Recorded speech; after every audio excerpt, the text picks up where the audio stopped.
You're watching the 10 o'clock news. We are keeping a very close watch on Hurricane Milton. It made landfall along Florida's Gulf Coast about 2 hours ago as a Category 3 storm, bringing maximum sustained winds of 120 miles per hour as it slammed into Siesta Key and Sarasota. Along with heavy rain and dangerously high winds, there have also been reports of tornadoes. Among the big concerns tonight, of course, that deadly storm surge and potential for widespread flooding. President Biden spoke from the White House earlier today. Milton still carries incredible destructiveness, can wipe out communities, can cause loss of life. Storm surge is still expected to be up to 13 feet. So I urge everyone in Hurricane Milton's path to listen to local officials and follow all the safety instructions they give. According to Utility Tracker, more than 1 million homes and businesses in Florida are currently without power. All right, good evening. Thanks for staying with us. I'm Steve Lacey. And I'm Natasha Verma. You're taking a live look right now at Tampa. Might be dark, but you can still see the impact of Milton. And this is a look at Milton on the radar. Just look at the hurricane's impressive size. Our Fox 5 live team coverage continues now. All right, Kendall Green takes a look at new technology helping people in the hurricane zone. We're going to start, though, with the latest on Milton and Chief Meteorologist Nick Gregory. We are at landfall. Nick, what are your impressions of what we're seeing right now? Yeah, I mean, you see from the video from Tampa, that wind-driven rain and the trees sort of, swaying violently from side to side. And you can see why. Again, Tampa's on the north edge of the storm here. They're just getting out of the real heaviest part of that rain. Notice to the south, kind of dry, right? So the threat of the tornadoes is gone now, which is good news there. But it's going to be interesting to see what happened with the surge along the coast there, which may have been up to about 15 feet from about Tampa Bay southward towards the Fort Myers area. Close-in view shows that heavier rain. My college roommate lives just north of Tampa, another meteorologist, and he's been keeping me posted what's going on there. He's had over 10 inches of rain at his house, so again, it continues to be a big problem there, and that's going to be the problem in the central part of the state. They'll get 10 to 15 to even 20 inches of rain causing flash flooding, and the storm surge again threat continues tonight, also for the east coast of Florida. And again, we do have some power outages to talk about here. Again, as you talked about earlier, up to about 1 million. And what we want to talk about here is, down here in the Tampa Bay area, 180,000 reported out of power, heading down towards Fort Myers, same kind of deal. Again, further northward, a little bit less, but still getting into Orlando area. Again, we're talking as much as potentially 200 or 22,000 there that are without power. So this is going to be increasing in numbers as the hurricane moves across the state. Steve and Natasha? Yeah, Milton really living up to the expectations. All right, Nick, thank you so much. Well, Milton is putting critical hospital supplies in danger, but federal officials are working to move them out of the hurricane's path. Recently, Hurricane Helene forced a facility in North Carolina to shut down that produced 60% of IV solution in our nation's hospitals. And now another key facility is located along Milton's path, but the company says it's working with authorities to get the inventory to a secure facility and expects to start manufacturing and shipping again on Friday. And with catastrophic hurricanes like Milton, it's not just the damage and devastation people living in its path have to worry about. Yeah, it's the massive power outages that can last for days, even weeks, making your cell phone worthless to call for help or connect with loved ones. But that's about to change. Fox 5's Kendall Green joins us now live in studio with the new tech harnessing the power of satellites. Kendall. Hey, good evening, Steve and Natasha. Though a simple text message is not as ideal as hearing a loved one's voice, there's still some sense of reassurance that they're safe. And now, with or without service, that smartphone can still be a lifeline. As Hurricane Milton wreaks havoc in Florida with damaging winds and constant rain, hundreds, thousands of residents statewide will almost certainly experience a loss of power. But in the absence of power and cell service, the same tech used for GPS navigation and satellite radio can be used by smartphone users to text their loved ones. This technology can be a lifesaver. With last month's rollout of the new iOS 18 update, users with an iPhone 14 or later models can still text without service. And using the free service is pretty simple. If you have one of these devices, you can, in an emergency situation, point your phone up towards satellites, and you're directed how to do it, and you can send an emergency message. Tech expert Mark Saltzman shares certain Androids are just as capable. If you're a Google Pixel 9 owner, which is their latest Android device, it is a similar service. So the idea is that you don't need to set it up in advance. You just have to have the latest operating system and one of the compatible phones. You can share your location as well as text back and forth with emergency service providers by simply opening your messaging app. But Saltzman notes you need to have a clear line of sight to the satellite you're connecting with, meaning you need to be outside.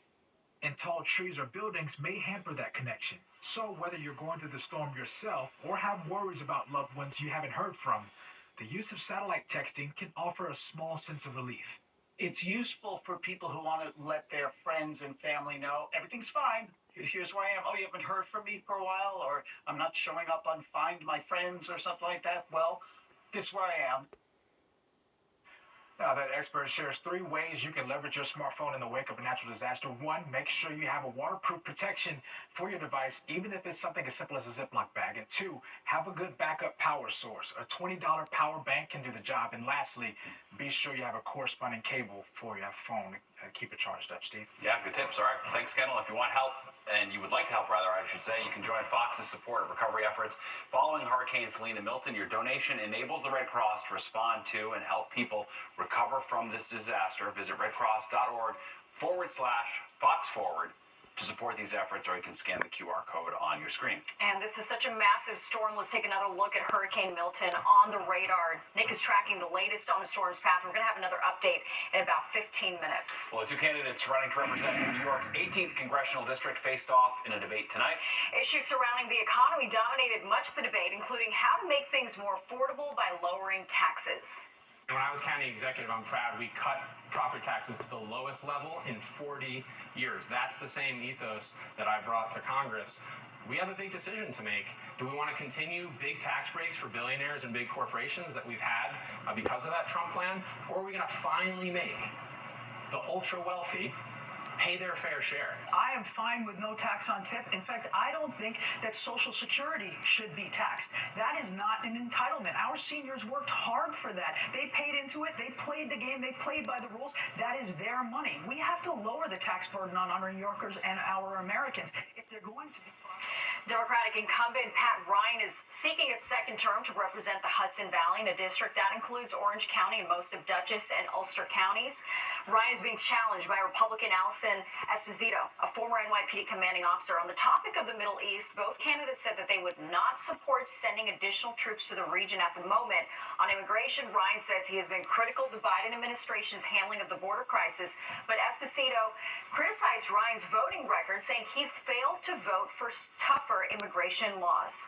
Well, chasing your dreams at any age can be scary. All right, but some entrepreneurs, we're about to introduce you to, are living proof that it's never too late to bet on yourself.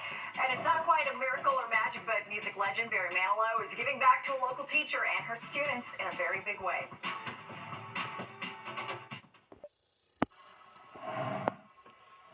Music legend giving back, surprising a Brooklyn music teacher who's been going above and beyond to help her students. Fox Light's Richard G. Coes is at Radio City Music Hall, where Barry Manilow just made some dreams come true. And 1 and 2 F concert and. For middle school teacher Jasmine Britt, it's always been about the music.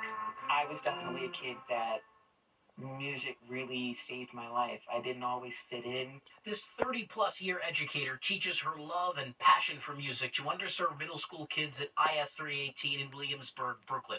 We want to make sure that, it's not toys. These are actual, in our particular case, band instruments. That struck a chord with Miss Britt, so for years now, she's been going into her own personal savings account to purchase those students' instruments herself.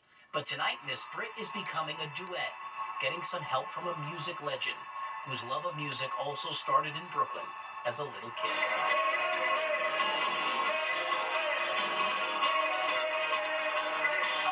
Barry Manilow is serenading a sold-out crowd for each of his 5 nights at Radio City Music Hall this week. But before taking the stage, Manilow gifted Miss Britt a $10,000 check. It changed my life. It did. Music changed my life. I hated high school. I wasn't very good, but I was a good musician, and they found it. And the high school people found me, and they encouraged me. Through the Manilow Music Project, Barry Manilow has gifted $10 million in instruments and scholarships to high school and colleges across the country. It means so much to Manilow on a personal level, whose musical talent was recognized at a young age. I never thought I'd wind up doing this, but being a musician, yeah, and I wish that for all the kids in high school, if they feel what I felt, what I felt was that that's the only thing I cared about. Miss Britt says she'll use the money to refurbish her school's percussion instruments. As for Barry Manilow, well, he's not done giving away money. He'll be awarding 4 more teachers each night of his residency here at Radio City, 1 from each New York City borough, changing the lives of these special educators and their talented children. Looks like they made it. We're in Midtown. Richard Jacobus, Fox 5 News. Yeah, that's awesome. I So love well that. deserved. Yeah, for sure. All right, well, we've all probably had a great idea and thought that would make a great business. Yeah, straight ahead, Lisa Evers introduces us to entrepreneurs who took the plunge and are living proof that it's never too early or too late to chase your dreams. Let's take a look at the radar. Nick's going to be back with the latest on Milton's Wrath next.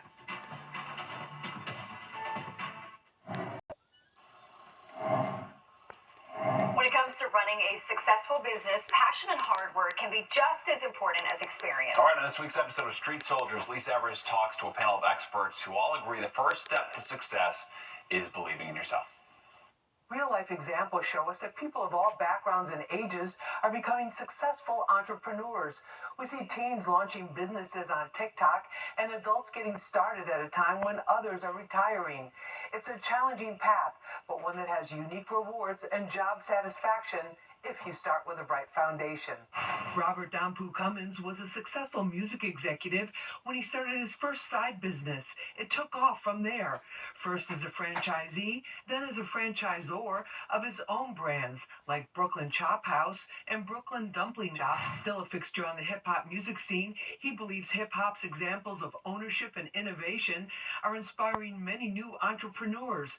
Cummins says having a strong work ethic and mindset are essential. It's in me, right? It's I want to be an entrepreneur. I want to build brands. I want to create jobs and opportunities for people. Junior Zayas was 19 when he started as a server working for Robert Dampu Cummins. He mentored and inspired the teen who rose through the ranks to become assistant general manager of Brooklyn Chop House in Times Square. He says he has a front row seat watching Dampu's business empire expand. Papa John's, 1 IHOP turning into 3 IHOPs, 1 Brooklyn Dumpling Shops, and Brooklyn Chop House having 2 locations and taking it international. It's beyond inspiring, and it's beyond learning. The rate of entrepreneurship in the United States continues to grow across age groups, according to business journals. But those with more life experience tend to have higher success rates. Case in point, the late Colonel Sanders. He started the famous chicken chain in his early 60s. Maha Abu Elaine was a top executive at Google, then left to start her own company. She put the lessons she learned into a book entitled 7 Rules of Self-Reliance. I think the first thing is self-awareness. What skills do they have? What skills are they missing? And where can they get that talent to help them build their business? One of the biggest mistakes entrepreneurs make is they think they should do everything alone. Despite the fast growth of women entrepreneurs, there's still room for improvement, says JRCC consultant Jessica Rivera, who coaches C-suite executives and entrepreneurs. Women are the largest growing demographic in this country as entrepreneurs, and Latinas specifically, growing at 6 times the rate of the U.S. I think the biggest thing I see is them underestimating themselves. We dive deep into this topic on the next episode of Street Soldiers. I hope you'll join us Friday night at 6:30 right here on Fox 5. I'm Lisa Evers, Fox 5 News. And back to our big story tonight, tracking Milton. This is a look at Tampa as Hurricane's wrath slams Florida's west coast. All right, Nick joins us now with the latest on the storm's path and what's in store overnight, Nick. Well, it's marching across central Florida right now, Natasha and Steve, and you can certainly see that on the radar. You can clearly see where the center is. It looks like there was an outer eye or outer wall and then an inner wall. You can see sort of a little back edge going on in here now. And again, certainly the storm surge is still ongoing, and it's going to be interesting to see when daylight strikes what actually happened down there from about Tampa Bay southward to Sarasota. They were in the crosshairs for the highest of the storm surge, but of course that storm surge intensity went all the way down towards even the Naples area, so we'll see how that fared in this situation. Right now the focus is not just on that, but on the high wind still and the heavy rain. It's leaving the Tampa Bay area, but now heading for Orlando. They're going to be getting really heavy rain and some strong wind gusts, some thunderstorms in here. So there were wind gusts reported over 70, 75 mile an hour speeds, and some of those thunderstorms moving on through. That storm surge warning is still up all along the west coast there, just from the north of Tampa heading down almost to the Keys, and then Daytona Beach north of it. It's also been extended inland there to the St. Johns River, and Central Florida all covered up with a flash flood warning, flash flood watches outside of that. Needless to say, with all that heavy rain, that's not a surprise. All right, so still waiting on the update for the 10 o'clock advisory just came in. I don't have the latest coordinates as to its location, but we know it's inland, and it's a Category 2 storm now, 110 mile per hour winds. And again, it's going to move across the Florida Peninsula, head out to sea, and just become a tropical storm and not affect the United States. There's some good news there. All right, to our weather. Different story, of course, right? Nice days, and got a couple clouds out there still right now, but we were average with a high at 68 and a low at 54. Neither record in jeopardy, though. 7-1 sunrise down 424. You'll see all of it tomorrow. Starting to clear out a little bit now. 61. We'll just have a few clouds remaining tonight. Humidity is dry. The wind west-northwest, and the pressure is rising. Good weather sign there, too. But we're down to the 50-degree range at Scranton. Low to mid-50s, Hudson Valley. Low 60s around town. Back to the 50s, but look at East Hampton there at 45. We'll see some upper 30s, some of those cooler suburbs tonight. Northwest winds still be a bit breezy tonight. And again, as we head into tomorrow, highs earlier, seasonal, upper 60s to about 70, mostly 60s moving through the northeast and heading westward. Again, low 60s there, State College to Cleveland, a little chillier in Rochester. 70s down towards Washington, D.C. and Virginia, back westward towards Cincinnati and Chicago. All right, couple little sprinkles off to the north and west. I don't think they're really going to survive. We'll just have some of those clouds rolling through, and then we'll end up with a clearing trend again as the night goes along. Look at this big piece of real estate of dry air. That's going to be ours in our forecast as we go through it. Futurecast overnight, again, upper 40s in the city, upper 30s, some of the chilly spots north and west, lower to middle 40s near the coast. Tomorrow, sunny, nice day, cool though. We're going to struggle to get up over 60. Figure about 61, 62 for the city. You'll stay in the 50s, North Jersey, Hudson Valley. Chilly again tomorrow night, back down to the 40s, even 30s again, north and west. And then we'll be back to the upper 60s as we head on into Thursday. 49 tonight in the city, breezy and chilly in some spots. Upper 30s in the suburbs. We'll get to 61 tomorrow, 67 Friday, 75 Saturday. A little cooler Sunday. The shower should hold off to the nighttime hours, and then windy, turning gradually cooler, now to the upper 50s Tuesday and Wednesday. Steve and Natasha. Wow, Saturday. All right. Nick, thank you. The Global Lyme Alliance held their annual gala at Cipriani Restaurant on Broadway. All right, the goal is to raise money and awareness to help fight the disease. Good Day New York's Rosanna Scotto was among many guests and celebrities who walked the red carpet at the event. Lyme disease is a bacterial infection that's contracted by a tick bite. It's rarely deadly, but can create a host of serious health problems impacting the heart and nervous system. Rosanna spoke with one of tonight's honorees, Peter Thomas Roth. I'm feeling great, actually. I'm finally over the line, and I think it's important for someone to figure out for a vaccine or a cure because there are like hundreds of them, and no one knows how to cure it. It's terrible. Yeah, the typical symptoms of Lyme disease are fever, headache, fatigue, and a skin rash. Well, new speed limits now in effect on certain city streets. That's right. What's behind the new safety measures aimed at preventing tragedy?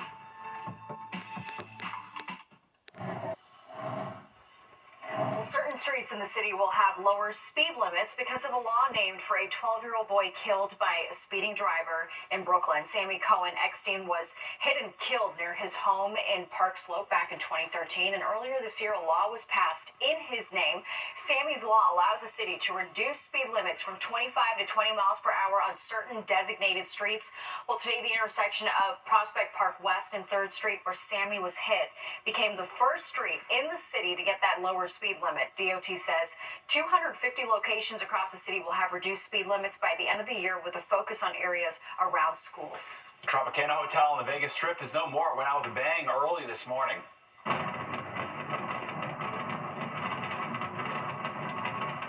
right, an implosion reducing the legendary hotel to rubble to make room for a ballpark for the Oakland A's when they moved to Vegas.